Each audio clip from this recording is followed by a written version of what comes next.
25. Hallelujah. Nais ko pong, alam niyo kanina habang papunta pa lang kami pa ganito, nung tinitignan ko yung inyo pong lugar, nakakakita ko ng marami pang kaluluwa ang ililigtas ng Panginoon. At excited na ba kayo? Ito pong bahay nila Pastora Sara magiging second floor. Tapos ito, babagbagin na to. Tapos magiging iglesia ng Panginoon. Excited na kayo gano'n. Nakikita nyo ba na ang iglesia pong ito ay hindi lamang ganito ang bilang. Ang dami nyo na, nung first and second na pumunta po kami dito, parang halos dito pa lang, maluwag pa. Pero ngayon nakita ko mga kapatid, medyo umiinit.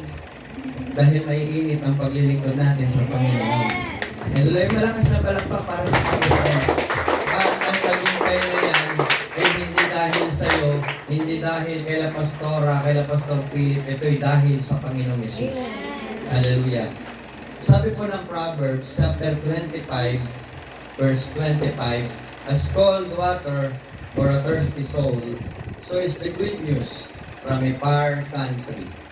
Sabi po ng Mark 16, 15 and 16, sabi po niya, and he said, go ye into all the world and preach the gospel to every creature. He that believeth and is baptized shall be saved. He that believeth not shall be damned. Sabi po ng Romans 1:16, for I am not ashamed of the gospel of Christ, for it is the power of Christ. Sabi nga, it is the power of Christ unto salvation to the Jew first and also to the Greek. Tandaan po natin, ang ating pong mundo, meron lamang pong dalawang lahi. Una ay ang mga Hudyo at ang pangalawa, tayong mga Griego. Kung hindi ka mga taga-Israelita, hindi ka Hudyo, tayo po ay Griego.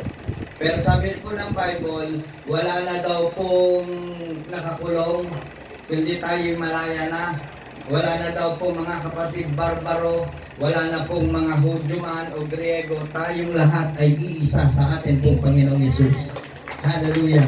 Sabi po niya sa Ephesians chapter 6 verse number 13, and for me that utterance will be given unto me, that I may open my mouth boldly to make known the mystery of the gospel. Hallelujah. Pwede bang tayong lahat ay manalangin sa umaga pong ito, Lord Jesus? We thank you for this opportunity. Pinapasalamatan ka namin, Ama, sa iyo pong hallelujah, kagandahang loob sa amin, sa iyo pong pagtatapat, Panginoon, sa Balukit Church, Lingayen, O God. Amin pong dalangin, Panginoon, na patuloy ka pong kumilos sa aming kalagitnaan. Makiupo ka, Panginoon, sa aming mga upuan. Magsalita ka sa aming harapan, dakilan Diyos, sa aming kalagitnaan. Ang iyo pong banal na Espiritu, ang siyang mangusap, Panginoon, magpuno sa aming pong puso, Panginoon, na may kakulangan. At ikaw, Panginoon, ang magsalita at manguna, Panginoon, na may pagtatagumpay sa iyo pong mga anak sa lugar na ito. In Jesus' name, shall we all say Amen? Amen. Palakpakan natin na malakas ang Panginoon. Hallelujah. Yung palakpak na may pagtatagumpay. Come on! Hindi lang yan ang palakpak na para sa Panginoon. Hallelujah. Thank you, Father God, Jesus. Hallelujah. Alam niyo po, excited ako sa umaga pong ito. Bakit ako excited? Dahil parang gusto ko akong uupo, kayo na lang ang nakatayo. Okay lang ba yun? Parang hindi kayo nakangiti. Anong gusto niyo, akong tatayo o kayo ang uupo? So, nais ko pong mangaral sa inyo bago po kayo uupo. Ang nais ko pong ipangaral sa umaga pong ito is the fluentness of the gospel. Shall we say the fluentness of the gospel? Sino sa inyo dito yung mga taga dito marunong magpangasinan? Taas ang kamay. Yung magpangasinan kayo talagang fluent. Sino yung gano'n? Meron ba dito mga fluent sa mga Amerikano? Wala. Wala na, no? So hindi ako mahihirapan mag-English ngayon. Pero sa amin kasi sa Amerika, talagang magagaling silang mag-English. Pero sa atin, hindi ba kayo nagtataka, bakit dito sa Pangasinan, alam na alam nyo kung paano ang salita ng Pangasinense? Tama ba? Tama ba? So pagka kayo nagpapangasinan, hindi kami magugulat na mga taga-Tarlakenyo, mga Ilocano, dahil talaga kayo taga-Pangasinan. At pagka kayo nagsalita at nagtanong, antingaran mo. Diba? Tama ba? So, antingaran mo. Diba? Pero sa amin kasi sa Amerika, what is your name? Okay, so sabihin mo sa katabi mo, masaya ako. At nandito ka. Diyan sa likod, sabihin nyo nga, masaya ako. At nandyan kayo sa loob. At kayo nasa harap, sabihin nyo, masaya ako. Dahil ako ang nauna. So, sabihin mo pa sa katabi mo, ganyanin mo, tapikin mo, sabihin mo, huwag kang matutulog, hahaba ang preaching. Okay, so you may be seated for a while. Hallelujah. Alam niyo po, ang ibig sabihin, pag ilang taon, 6 na taon na, no? Ang ibig sabihin ng number 6 is harmony o pagkakaisa. Alam niyo po ba yun? Na ang ibig sabihin daw po ng word o number na number 6, ito po ay nagsisimbolize ng harmony o pagkakaisa. At ang number 6 daw po ay nangangahulugan din daw po ng pag-ibig. Kaya lahat ng umiibig magsabing ako yun. Ang hina. Lahat ng sabi sa pag-ibig magsabing, uy, meron pa rin. Hallelujah. Kaya sa umaga pong ito, nais ko po sa inyo mga kapatid, sabihin na marami po sa atin sa araw-araw na ginagawa ng Diyos, minsan po nakakalimutan po natin kung ano ang mandato ng Panginoon sa atin. At salamat kay Lord dahil kami po ay naririto. Actually, dapat, kala ko kasi makikinig lang ako. Pero nandito na lang din daw kami, makikigalak lang talaga sana kami sa inyo mga kapatid eh. Kaya lang, sabi ni Pastora Sara, ako daw po ang magiging preacher. Pero hindi po ako ang preacher ngayon, si Lord ang mag-preach sa atin sa umaga po ito. Kasi po kung saganang akin, wala po akong magagawa. Pero kung ang Panginoon ang kikilos sa atin sa umaga po ito, hallelujah, ang Panginoon ang magbibigay sa atin ng magandang rema. Shall we say amen? Amen. Alam niyo po, grabe po yung kagalakan ko dahil kanina, kumanta po yung mga taga-Alihukwo. Alihukwo? Yung Ali, di ba? Hindi. Aliwan. Ganun, Ali. Pero nakakalakad naman sila. Alihukwo. Nakakalakad naman. At salamat kay Lord dahil kahit hindi kayo gustong papuntahin dito ng demonyo, nakapunta pa rin kayo dito.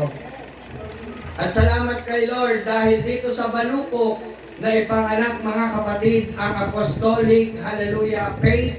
At salamat kay Lord, merong 6 na taon na nag-i-exist, hallelujah, ang Panginoon sa lugar na ito. Bakit? Kasi po, ang mensahe na dala-dala po natin ay hindi po mensahe ng buhay ni Pastora Sara. Hindi po mensahe ng buhay ni Pastor Philip o hindi po mensahe ng buhay mo, kundi mensahe ng atin pong dakilang Diyos. At salamat kay Lord, dahil po, naging fluent na po tayo sa gospel. Lahat ng marunong magsalita ng Ilocano magsabing amen. May mga Ilocano dito? May mga Ilocano dito, mga kapatid? Wala po. Lahat ng mga marunong magsalita ng Kapampangan magsabing ako yun. Wala rin. Talagang ang fluent ninyo ay Pangasinan, ano? Kaya, purihin ang Diyos. Dahil po, kahit na hindi tayo mga kapatid, ganun mag-iisa ang lingwahe, pero nais ko pong sabihin sa inyo mga kapatid, iisa tayo sa atin pong dakilang Diyos. Ang sinasamba mga kapatid sa San Clemente ay yung Diyos din na ating sinasamba sa umagang ito mga kapatid. Hallelujah! Bakit? Dahil ang gospel na itinuturo nila doon ay gospel din na itinuturo natin sa lugar na ito. And we believe that there is only one God. Yung mga nanonood ngayon, naniniwala din yung mga nanonood ngayon na meron lamang nag-iisang Diyos. At ang pangalan ng Diyos na yan ay walang iba, kundi yung nagbigay sa inyo ng amazing grace. Hello! Ang Diyos na nagbigay sa inyo, mga kapatid, ng pangalan na amazing grace. At yung nagbigay na yan ay walang iba kundi si Jesus Christ. At salamat sa mabuting Diyos dahil simula noon, ilang taon na po, Pastora? From 2020 ba? Tama ba?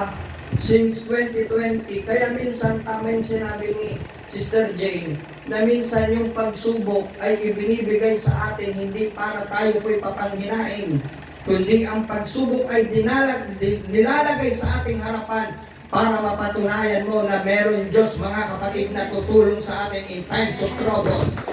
Hallelujah. Sabi po, sa pag-aaralan natin ngayon, the fluentness of the gospel. Kung kasama po kayo doon sa live group po ng yung GC po, na andun po yan, sinend ko po kanina yan. Nais ko pong sabihin sa inyo, ano po ba ang ibig sabihin ng fluentness? Ano yung sa palagay ninyo yung ibig sabihin ng fluentness? O yung pagiging matatas?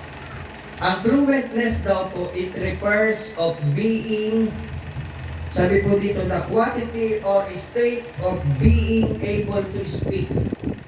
Salamat kay Lord, minsan, na kailan ba tayo pumunta nung Lingayen Beach? Nung Friday po, no? Salamat kay Lord, dahil habang kakatipon po doon, yung sila pastora, itong mga naandun, mga kapatid na naka-attend, meron pala kaming doktor na Pangasinense. Di ba? Sabi po, yung kapatiran po natin na taga Mapandan, sabi niyan ganyan, balbal lagi salamat. Nagulat sila, bakit marunong po magsalita? Yung pala, mga kapatid, siya po talaga ay Pangasinense.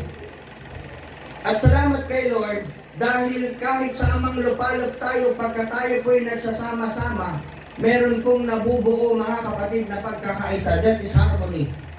At salamat kay Lord, dahil mga kapatid, kaya natin na magsalita, hallelujah, ng mga makalangit na salita dahil tayo po'y fluent sa gospel. So you say amen. At sabi po dito, the quality of state of being able to speak, write, or perform a language or skill with ease, speed, and smoothness. Sino po sa inyo dito yung magandang magsulat? Pwede bang magtaas ng kamay? Yung pagka magsulat siya, parang yung talagang patingin nga, Sister Beling. Mag-aral ka pa ng hanggang grade 7. Saan yung mga, kaya ng mga kapatid? Uy, bro. Tignan nyo. Magandang sulat. Anong grade mo na? Alam nyo sa akin, pagka magsulat ako, mayroong papunta ng east, at saka may papunta ng north, may papunta ng south. Pero kahit na, mga kapatid, ang pagiging fluentness o fluency, hindi lamang daw po ito sa pagsasalita, kundi you are able or being able to write. May mga tao talaga na pagka magsulat, maganda. Pero minsan nagtataka ako, bakit yung mga doktor, yung sulat po nila, minsan hindi natin maintindihan, no? Kasi yun yung lingwahe nila. Yun po yung sistema ng pagsusulat nila. Kaya minsan ginagaya ko yung mga doktor. Kahit ako minsan hindi ko maintindihan kung anong sulat ko. Pero ganun pa man, mga kapatid, ang kagandahan, hallelujah, kung tayo po ay fluent, kaya po natin, mga kapatid, magsalita, kaya po natin mapabilis at kaya po natin magsulat sa pamamagitan ng inyo pong mga karunungan o skills na ibinigay ng Panginoon. Palakpakan natin ang nakinig ko. And the word gospel, ito daw po ay galing sa salitang Griego na ang ibig kong sabihin ay euangelion. Shall we say euangelion?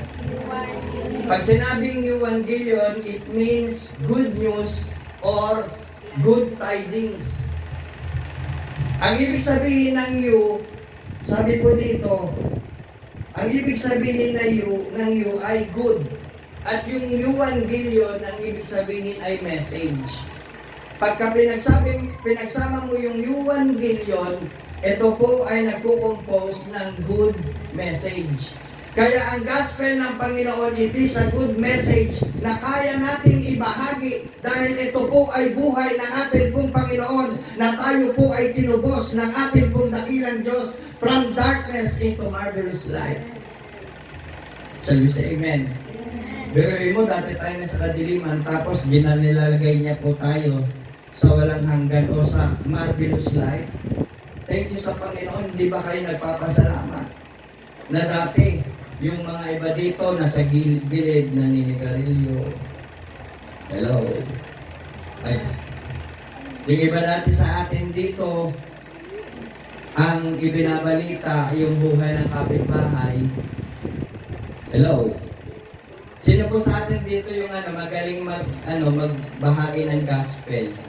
Yung pagka nagkakaroon kayo ng pagtitipon-tipon, kaya alam mo si sister hindi naka-attend. Bakit? Kasi pinagalitan ng nanay, chismis lang daw ng chismis.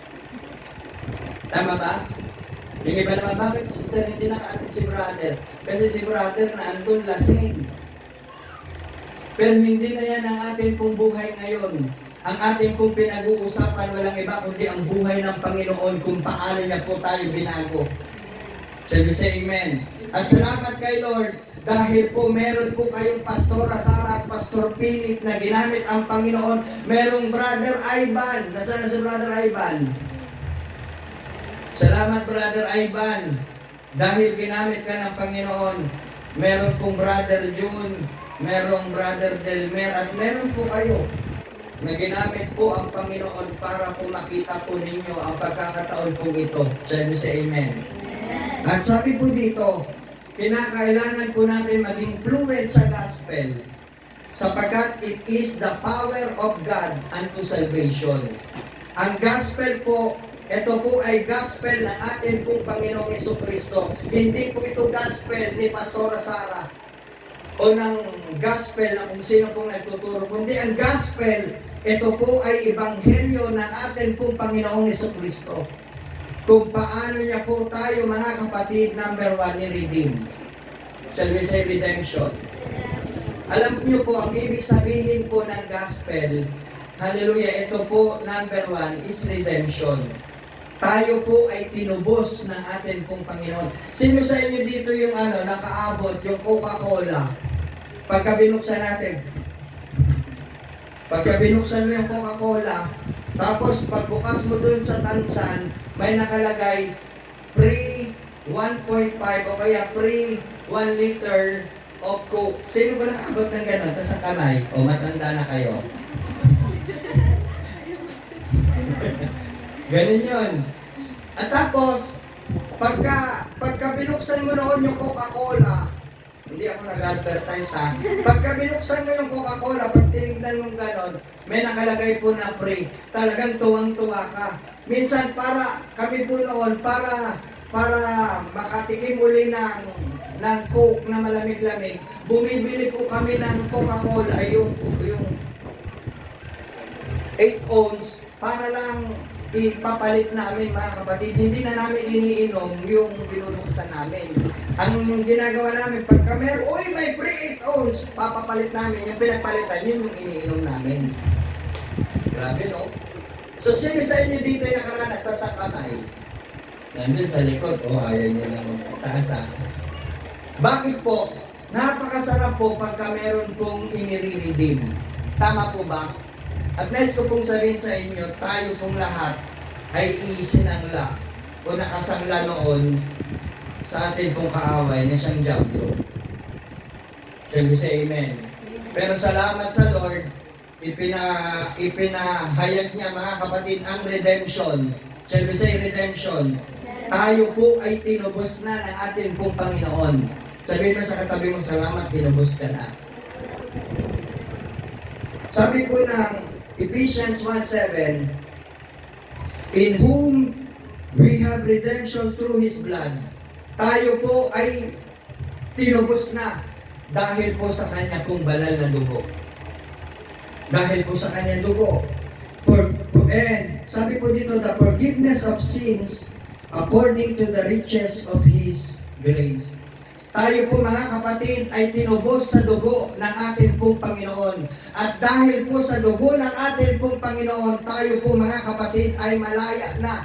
Tayo po ay pinalaya na ng ating pong dakilang Diyos. Salamat kay Lord dahil tayo po tinubos. Hindi mo na mga kapatid. Alam niyo po, doon sa mga sinaunang, yung mga naunang mananampalataya sa atin pong dakilang Diyos, sa atin pong Panginoong Jesucristo, sila po mga kapatid, hindi po sila basta-basta nakakapag-share ng gospel. Bakit? Kasi po merong mga tao na pagka sila po'y nag-share ng gospel, natatakot sila na maraming mananampalataya ang ikakalag mula sa pagkakagapos.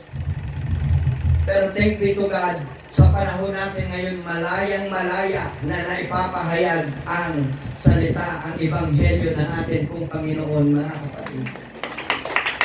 At sabi po dito, Ephesians chapter 1 verse 14, which is the earnest of our inheritance until the redemption of the purchased possessions unto the praise of His glory. Na siyang patotoo, shall we say, na siyang patotoo sa ating mana. Sino po sa atin dito yung meron na pong mana sa kamay? Yung hindi pa sila namamatay, pero alam mo na pagka namatay sila, may mana na kayo. Meron ba? Sa akin, sabi ko sa asawa ko, mahal, kaway-kaway ka na. Kaway ka. Yan yung asawa ko. Sabi ko sa kanya, alam mo, hindi ko mabibigyan ng mana yung mga anak natin. Hindi kita kaya mabigyan ng mana, pero ang mabibigay ko lang siya magandang lahi. At naniniwala naman ako sa proseso ng Panginoon. At salamat kay Lord dahil ang kayamanan, mga kapatid, na ibibigay sa atin ng Panginoon, hindi po kayang tumbasan ng ginto at pila. Ang kayamanan na ito, ikaw ay tagapagmana ng buhay na walang hanggan. Hallelujah. At sabi po dito, hanggang sa ikatutubos ng sariling pag-aari ng Diyos, tayo po ay pag-aari mismo ng atin pong Panginoon. Tapikin mo yung katabi mo, sabi mo, pag-aari ka ni Jesus. Sa kaliwa, sabi mo, pag-aari ka ni Jesus. Kaya kung tayo po ay pag-aari ni Jesus, ang nabubuhay na sa atin, hindi po ang diablo. Kundi ang nabubuhay na po sa atin, walang iba kundi ang atin pong Panginoong Jesucristo. Yun dati ka mga kapatid, dati, naalala ko noon si Brother Delmer, sabi noon ni Brother Delmer, akala ko, pagpunta ko dito sa church, sabi kasi merong may papakilala kami sa iyo na maganda, talagang, ano pangalan nun ni nanay? May papakilala kami si Sister Nieves. Tapos, excited naman po si Brother Delmer na dito, sabi niya, nandiyan ba si Brother Delmer? Sabi ni Brother Delmer, parang excited siya, mga kapatid. Good news eh. Sabi ng ganyan, pagdating daw po niya dito, bakit yung Nieves na naririnig niya, parang matanda na. Hindi niya alam mga kapatid, talagang si Sister Nieves ay may edad na. At ang good news, hindi lang mga kapatid tayo naglilingkod dahil sa ating mga kapatid. Naglilingkod tayo dahil sa ating pong Panginoong Jesucristo. Hallelujah. Sabi nga po ng isang kwento, meron daw po mga kapatid na meron daw po siyang nililigawan, ang pangalan ay Christy. Sabi po nung nangliligaw na yun, si Sister Christy, talagang napakaganda. Ay, itong Sister Christy daw pong ito, napakaganda niya. At itong brother na ito, sabi niya, Sister, pwede ba kitang ligawan? Okay, sige, mangligaw ka. So to make the long story short, pagdating daw po ng mahabang panahon, 1 oras lang, pagkatapos nun, sige, manliligaw ka, habang nagre-rentan sila, tayo na ba? Sabi daw po nung nanliligaw, tayo na. Patatagalin pa ba natin? So yung lalaki, lalo siyang ginaganahan na pumunta sa church. At habang siya daw po mga kapatid ay nakikita niya si Sister Christy, pag habang nakikita niya, talagang yung mga mata niya, pagka tumitig siyang ganyan, talagang tantalizing eyes. Diba, ganun pa. Sabi daw po ng brother na ito, talagang kapag nakikita ko si Christy, nabubuhayan ako. Talagang dati hindi ako marunong tumalon. Woo! Praise the Lord! Pero nung dumating si Sister Christy sa buhay niya, talagang gumugulong-gulong pa sa church. Dahil may Sister Christy. Dumating yung pagkakataon, si Sister Christy, sabi niya, ayoko na sa'yo, Brother Delmer. Ayoko na. Tama na. Si Brother Jude na ang gusto ko. Itong si Brother Delmer, unti-unti pong nanlamig. At siya po ay nabackslide. Buti may Brother Ivan. Sabi daw ni Brother Ivan, magpatuloy ka lang! Hayaan mo si Sister Christy. Ang mahalaga, meron kang Kristo. So mga kapatid, dahil napakinggan niya na meron pong redemption, may katubusan, muli pong nanumbalik, hallelujah, si Brother Delmer. Ay, kwento lang to Hindi ito totoong mangyayari sa buhay. Narinig ko lang din ito. So habang siya daw po mga kapatid ay naandun, hallelujah, dumating mga kapatid na muli niya pong naramdaman ang katubusan ng Panginoon sa kanya pong buhay. Yes daw po siya nang iyak. Sabi niya, di bali nang wala si Kristo. Di bali nang wala si Christy. Basta meron si Kristo sa buhay ko. Tandaan po natin mga kapatid, you are redeemed by the blood of God, by the blood of Jesus Christ, the precious blood of the Lamb. Kaya mga kapatid, kung tayo po ay tinubos na ng ating pong Panginoon mga kapatid, hallelujah, ikaw ay nakalagan na mga kapatid sa pagkagapos. Hindi na kagaya ng dati na hindi ka marunong pumalakpak sa Panginoon. Wala nang tanikala mga kapatid na nakagapos. Hallelujah, malaya ka nang tumalon, malaya ka nang sumigaw, wala nang kundi mga kapatid, ikaw ay malaya na. Hallelujah, sapagkat ikaw ay tinubos ng mahalagang dugo ni Kristo. Hallelujah. Sabi po sa Hebrew 9:22, according to the law, doon daw po sa batas, almost all things are purified with blood. Hallelujah. Doon po mga kapatid sa batas o sa kautusan, ang lahat daw po ngayon mga kapatid na mga bagay ay naganap dahil po sa dugo. At salamat kay Lord, sabi po ng Hebrew 9:22, and without shedding of blood, there is no forgiveness of our sins. Salamat mga kapatid, hindi na po tayo nagpapapako sa cross. Wala na po mga kapatid magbubuhat pa dito ng cross, kundi mga kapatid ang bumubuhat na sa iyo, yun nagbuhat ng cross. Clap your hands to the Lord. Hallelujah. Number 2, the fluentness of the gospel is God or Jesus Christ renew us. Ang fluentness ng gospel ay ibig sabihin number 2, renew. Shall we say renew? Sabi po ng Romans 12:2, and be not conformed to this world, but be ye transformed by the renewing of your mind, that ye may be able to stand against the devil. Tayo po mga kapatid, kinakailangan ma-renew. Sino po sa inyo dito yung may lisensya, taas ang kamay? Yung may mga lisensya, pasok na ba? O yung mga nagdadrive dito na may konsensya? Yung nagdadrive na, walang lisensya pastor, pero may konsensya ako. So, ang license na pasok, kinakailangan ma-renew. Tama ba? Kahit meron kang license, kung ito po'y pasok, invalid po yan. Alam niyo po, kahit na andito kayo sa church, kung walang pagbabago na magaganap sa buhay mo, invalid yan. Wala yan mga kapatid saysay. Pero mga kapatid, nais kong sabihin sa inyo, hallelujah, simula ng tayo po mga kapatid, ay binili sa dugo, sa mahalagang dugo ng Panginoong Jesucristo. Tayo po mga kapatid ko, ay nagkaroon ng pagkakataon na mabago. Sister, ilang taong ka na sa church? Pastor, 6 na taon. Pagtingin ka, hindi halata Bakit? Kanina ka pa nakikipagkwentuhan sa katabi mo. Hello! Tapos tingin ka ng tingin, uy, bago yun ah.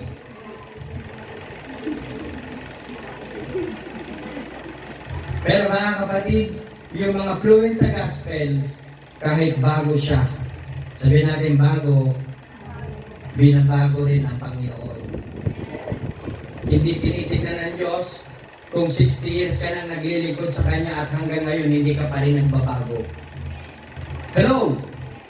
Ang tinitignan ng Diyos. Alam niyo po, dahil kami po yung naging fluent sa gospel, yan po yung mama ko, yun nasa likod ko. Balo na po yan. Wala na po yung amin pong tatay. Pero mga kapatid, salamat kay Lord. Dahil simula nung nakilala nila ang Panginoon, dinala po nila kami sa Panginoon. Inilapit nila kami sa Panginoon. At wala pong Pastor Fred at Pastor Michael, mga kapatid, o Pastor Michael na nasa inyong harapan, kung hindi sila ginamit ng Panginoon sa amin kung buhay. Wala rin yung ex-girlfriend ko, kung hindi siya ginamit si Pastor Fred sa kanya, at nakilala niya ang pinakamagwapong lalaki sa balat ng lupa. Grabe, no? Lakas ng self-esteem. So, salamat kay Lord. Yan po ay good news. At hallelujah, kinakailangan natin tayo po maging fluent sa gospel. Sabi ko po kanina, meron po ako mga kapatid, kami po ay fluent sa gospel. Yung amin po hipag po yan, bigatin yan. Sa susunod, supervisor, manager na po yan ng kanila pong sa bangko, sa card bank. Alam niyo po mga kapatid, mahirap ang may mga taong maniwala sa atin kung walang pagbabago na magaganap sa buhay natin. Madaling magsabing binago ka, ang mahirap ipakita na may pagbabago sa buhay mo. Sabi sa amen. At hindi mababago ang isang tao sa pamamagitan lamang po ng bilangguan. Ang pagbabago ay nagmumula sa atin pong Panginoong Jesucristo kung tayo po ay lalapit sa Kanya. Salamat kay Lord. Dati ka mga kapatid na hindi nakakaintindi. Sa totoo lamang, totoo po yung sinasabi niya ni Brother Delmer, na dati po paulit-ulit, hanggang ngayon paulit-ulit mga kapatid. At nais ko rin pong ulit-ulitin sa inyo na kinakailangan natin ma-renew. Shall we say renew? We need to renew our mind. Mabago ang ating pong kaisipan. Yung dati negative thoughts, ngayon positive thoughts na. Hello, dati mga kapatid, mahilig kang magsalita ng ano yung bao. Ano yun? Ay, huwag niyang sabihin. Baon na lang ngayon. Hindi na yon. Kundi ngayon mga kapatid, merong pagbabago. Hindi na madalas magsabing ngayon mga kapatid, ang sinasabi mo na, praise the Lord! Hallelujah! Salamat Panginoon! Kung dati, ang kinakanta mo, niloko mo ang tulad ko. Tapos kakanta ka pa ng isang linggong pag-ibig. Ngayon, ang kinakanta mo na, I sing praises to your name. Woo! Oh Lord! Yan na ang kinakanta mo. Bakit may pagbabago nang nangyayari sa buhay mo? Dati hindi mo kayang tumayo sa likod ng pulpitong ito dahil meron pong pagbabago. Hallelujah! Ngayon kaya mo nang manalangin. Hallelujah! Kaya mo nang tumingin sa mga kapatiran. Kaya mo nang magpuri sa Panginoon. Bakit? At as for me and my house, we will serve the Lord. May pagbabago na kasing nagaganap sa buhay mo. Hallelujah! Salamat kay Lord, binago niya ako. At salamat kay Lord, hinayaan niya mga kapatid na number 3, i-restore niya po ako. Number 3 is restoration. Our Lord Jesus Christ restore us. Sabi po ng Psalms 51, reading from verse 10 up to the following verse hanggang 12, Hallelujah, create in me a clean heart, O God, and renew a right spirit within me. Cast me not away from thy presence, O Lord, and take not thy Holy Spirit from me. Restore, shall we say, restore? Restore unto me the joy of my salvation, and renew a right spirit within me. Ganda, no? Sino ba sa inyo dito yung yung puso mo ngayon parang basag na basag? Yung pag-alis ninyo ng inyong pong tahanan, pinipigilan, huwag ka na magsimba. Dito ka na lang sa aliwag. Huwag ka na maglakad. Pero mga kapatid, nung narinig mo, 6 years na pala. 6 years na pala ang katapatan ng Panginoon sa aming church. I don't care kung pipigilan mo ako, nire-restore kasi ako ng Panginoon sa umagang ito. Gusto ko, hallelujah, nai-restore ako ng Panginoon. May pagbabago magaganap sa aking buhay sa umagang ito. Alam niyo po mga kapatid, meron po kami doon sa church. Ang pangalan niya si Nanay Tinay. Ang edad po niya mga kapatid ay 81 years old. Yung meron po ditong goiter. Pagka magsalita siya, Pastor, gusto kong sumama sa gawain. Ganun po mga kapatid. At salamat kay Lord. Meron po bang 82 dito o 81? Mukhang 81. At salamat kay Lord. Alam niyo po, habang kami po mga kapatid ay nagsishare ng gospel ng Panginoon sa edad po niyang 81, sa edad po niyang 81, mas nangunguna pa po siya mga kapatid na naglalakad. Yung mga 40 years old, mas mabagal maglakad. Pero si Nanay Tinay, ang bilis maglakad. At sinasabi niya, kailan uli o saan uli ang life group natin? Hallelujah. Bakit? Excited siya mga kapatid. God restore her. Hallelujah. Ipinalit ng Panginoon ang kanya pong kalakasan. Sabi po niya, nung hindi pa ako naglilingkod sa Panginoon, lagi akong nasa loob ng hospital. Kilala na daw po siya ng hospital mga kapatid. Kilala siya ng doktor. Kilala na siya ng nurse mga kapatid. Pero nung napakinggan ko ang ebanghelyo ng Panginoon, pinagaling na ako ng Panginoong Yesus. Kapag sabi niya mga kapatid, Pastor, habang ako'y may buhay, sasama ako sa mga life group. Nakakahiya naman sa atin. Ang lakas-lakas mo pa, kaya mo pang manligaw ng 10 babae pero wala ka pang gospel na ginagawa, mga kapatid. Kaya mo pang mag-aral mga kapatid ng ilang mga kurso. Hallelujah, hindi bang 5, hindi lang 6. Kaya mo, pero hanggang ngayon hindi ka pa rin fluent sa gospel. Nais ko po kayong i-challenge ngayon. Gusto mo mga kapatid na yung katabi mo, itong church na ito, nagsisiksikan tayo. Hallelujah, itong bilang na ito mga kapatid ay pagpapalain pa ng Panginoon. Ang hina. Ang hina. Hallelujah, kinakailangan maging fluent tayo sa gospel. Alam niyo po, nung umalis po kami doon sa amin pong yung una pong pananampalataya natin, hallelujah, nung umalis po kami doon, ang bilang po namin parang ganito lang na nasa loob. Pero mga kapatid, ang Panginoon ay meron po mga kapatid magandang rema sa atin. Yung sa pamamagitan ng bilang na ito, nakita niyo yung mga kapatid, yung nandun tayo sa Lingayen Beach, meron pong 12 na naman na nabautismohan sa pangalan ng ating pong Panginoon. Bakit? Meron kasing gospel na ginagawa. At nais ko po kayong i-challenge. Hindi lang ito ang bilang ng Balukok Church. Ay hindi kayo naniniwala. Hindi lang ito ang bilang ng Balukok Church. Kundi mga kapatid, mas marami pa ang ililigtas mga kapatid ng Panginoon sa Lingayen. Merong tatayo mga kapatid sa Aliwagwag Church.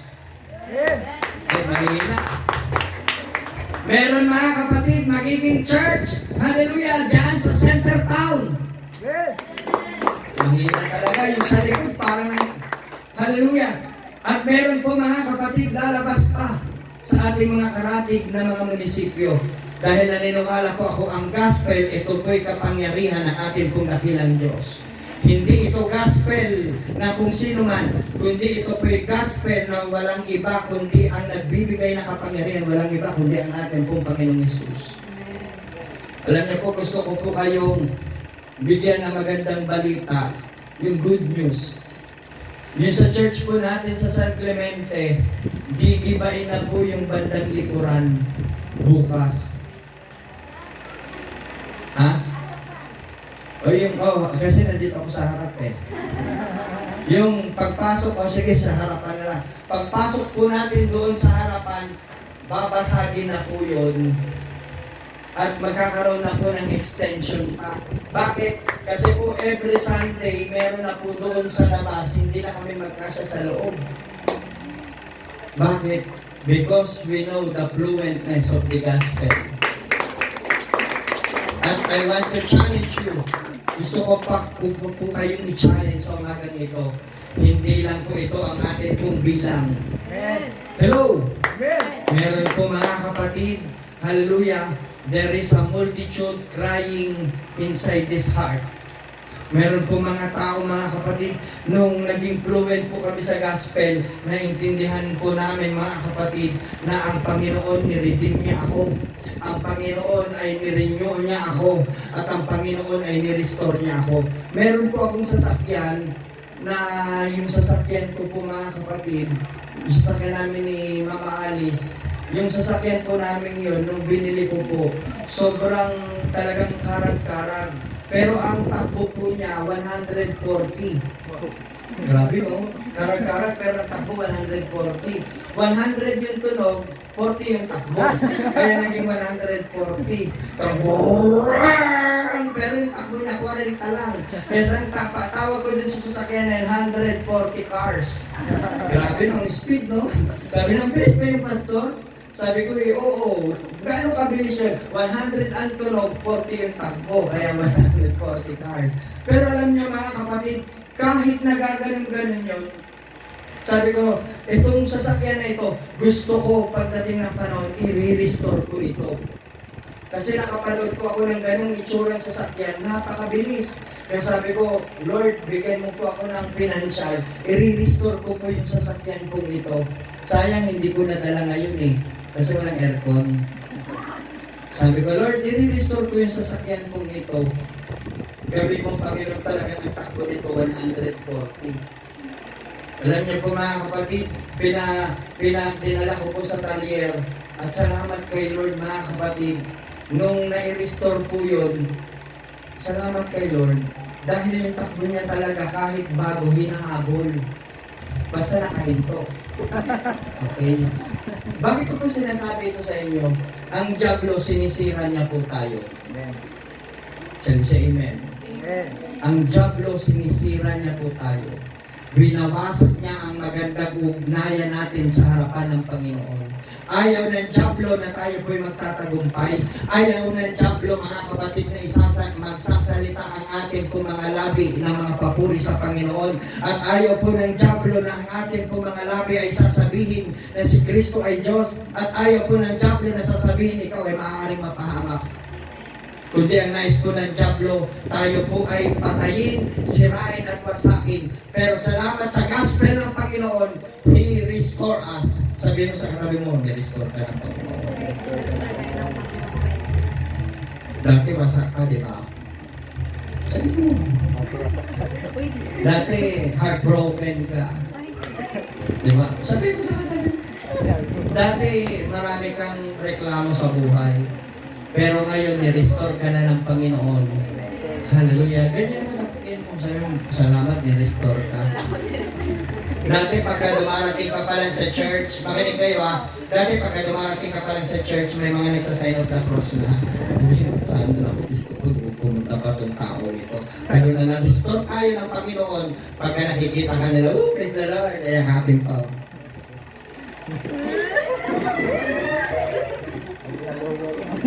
Amoy adobo ah. Ngayon pagka dumarating, sister, pero dati nung hindi ka pa nire-restore ng Panginoon, ano yung makita mo? Pero ngayon, dahil na-restore na tayo ng Panginoon, every time na nakikita-kita tayo, mas masaya ka pa, mga kapatid, na nakikita ang kapatiran na ito. Kasi yung nakikita mo yung pamilya mo. Bakit? Kasi itong mga kapatiran, itong mga kaharap ko, ni-restore na ng Panginoon, ni-redeem na ng Panginoon, at ni-renew na ng Panginoon, mga kapatid. Hallelujah.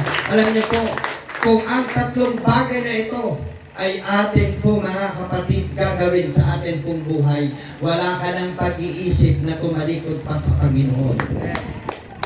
Ang hina. Pagka ang tatlong bagay na ito ay atin pong isasagawa sa ating po mga buhay. Wala nang dahilan ang dyablo para lagi kanyang balik-balikan. Bakit? You are covered by the blood of Jesus Christ. Hallelujah. Salamat sa atin po, Panginoon. Bago po ako matapos, gusto ko sana mas marami pa akong ipapangaral sa hapong ito. Pero mga kapatid, hanggang dito na lamang po. At itutuloy natin ito mamaya ulit. Hindi po. Nais ko po mga kapatid, bago po ako matapos. Nais ko po kayo i-encourage. Magpatuloy tayo sa paglilingkod sa Panginoon. Mga kabataan, ipagpatuloy ninyo. Kung yun dati nag-OBE kayo, pumupunta pa kayo sa plaza. Sino dito nakasubok na nag-OBE? Tas sa kamay. 1, 2, 3, 1, 2, sawa. Ay, 1, 2, 3, 4, 5. Gusto ko po sa inyo mga kapatid, i-encourage kayo. Ipagpatuloy ninyo yung pag-OBE. Magsisend ko ako ulit ng soy meal kay La Pastora. Ipagpatuloy ninyo yung pagsisoy meal. Alam nyo po, doon po sa atin pong church, mas marami na ang mga bagong nagtuturo kaysa mga datihan. At yung mga datihan at challenge din sila ngayon, mga kapatid, sabi nila, sana pala noon pa natin ginawa ito, siguro libo-libo na tayo ngayon, Pastor.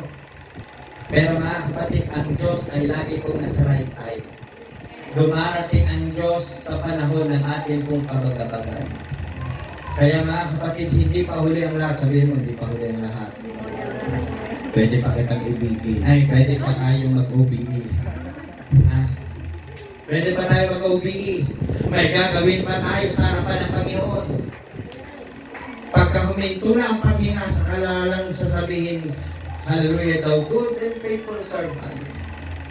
Come and inherit my kingdom. Pero hindi pa natin maririnig yan. Ang maririnig mo pa o ang maririnig pa sa iyo ng Panginoon na isasagyaw natin ang pangalan ng Panginoong Yesus dito sa Lingayen. Hallelujah, marami pa kasing ililigtas ang Panginoon. Hallelujah, yung mga dating mga kapatid, hallelujah, na walang kapag-asa dahil sa inyo. Dahil sa iyo katabi. Hallelujah, dahil sa inyo pong pastor na palaging nananalangin para sa inyong kaligtasan, pinapalakas kayo, pinapakain kayo mga kapatid ng mga spiritual. Pakamahalin ninyo sila. Huwag na kayong maghanap pa ng mga gwapo at magagandang pastor. Alam niyo kami mga pastor, kahit mukha kaming syokoy, ako sabi ko dati, talagang kung makita niyo yung mukha ko, nakapag na plinat nila yung mukha ko. Alam, dati pala mukha kong syokoy. Oo, pero may kamukha na ni Coco Martin. Ayun yung nasabi ko, kamukha ni Julia Montero. Diba? Alam niyo, kahit na minsan mukha tayong syokoy, ang tandaan ninyo ang mga serena gusto mga syokoy. Kaya, kinakailangan yung inyong pastor, yung inyong pastora, pakamahalin ninyo sila. Yung inyong mga leaders, pakamahalin natin sila. Bakit? Kung walang magtuturo sa atin, hindi po tayo matututo. Sabi sa amen. Kaya ako sa amin mga kapatid, sa Church ng San Clemente, lagi ko pong sinasabi sa kanila, hindi ko kailangan dito yung mga matatalino na hindi marunong sumunod sa salita ng Panginoon. Ang kailangan ko dito yung merong kang desire na sumunod sa tinig ng Diyos. Mga kabataan, pag pumalakpak sa Panginoon, yung palakpak na may pagpapagulpay, mga kabataan lang muna. Mga kabataan lang muna. May nakikita ko mga nanay pumapalakpak. Dati lang kayo kabataan. Yung mga nanay naman pumalakpak sa Panginoon. Yung mga tatay magsabing, hallelujah! Tingnan niyo, pati mga yung people na nag-hallelujah na rin. Meron pa tayong magagawa sa harapan ng Panginoong Yesus. At sabi ko nga po sa mga kabataan sa amin, kanina po, meron po kaming kabataan na kinuha po ng Panginoon kaninang madaling araw. Meron pong kabataan doon na kinuha kaninang madaling araw. At sobra po yung akin pong pagdadalamhati dahil kinuha na po siya ng Panginoon. kaya lang ang kanya pong pagkakuha ay hindi po maganda. Pero tanging ang Panginoon na lamang, mga kapatid, ang nakakaalam ng lahat ng bagay. Shall we say amen? Mga kabataan, you must pursue your dreams but secure your eternity. Sige, pagpatuloy mo yung mga pangarap mo sa buhay, pero siguraduhin mo ang iyong kaligtasan. Aanhin mo na maging engineer ka, aanhin mo na maging teacher ka, aanhin mo na maging architect ka, maging army ka, o maging professional sa larangan ng edukasyon, ng scholar o ng ibang bagay. Pero kung mawawala ang Panginoon sa atin, baliwala po yan.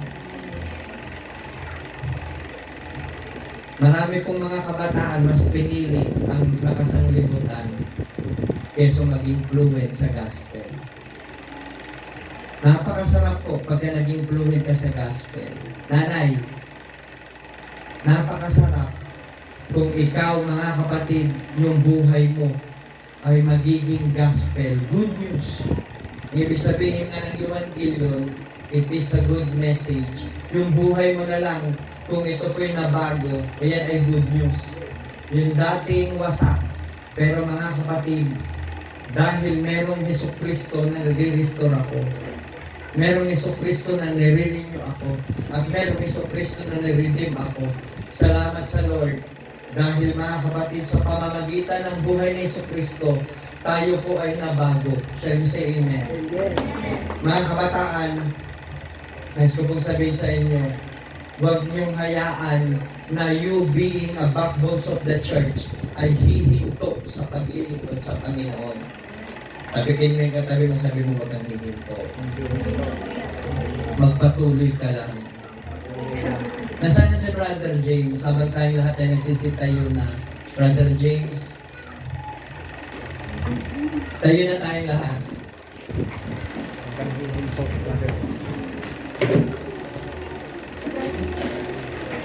Alam niyo ba yung ano? Ikaw ang yaman ko. Ikaw yung yaman ko. Alam niyo po, yung meron pong isang pastor na nag-compose po nito. Sabi po ng isang pastor na yun, mahal, bakit kaya yung ibang mga kabataan, yung mga young people, unti-unti na silang napapalayo sa Panginoon, hindi na sila pumupunta ng church. Hindi na nila binibigyan daw halaga ang pagpunta ng church. Ano kaya yung dahilan? Hanggang sa yung pastor pong ito, kinumpose niya po ito.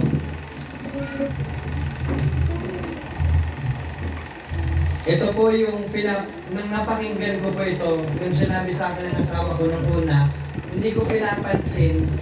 Sabi niya, pero maganda to, Hal. Napakaganda ng awiting ito. Saan sila? Mababa lang ito.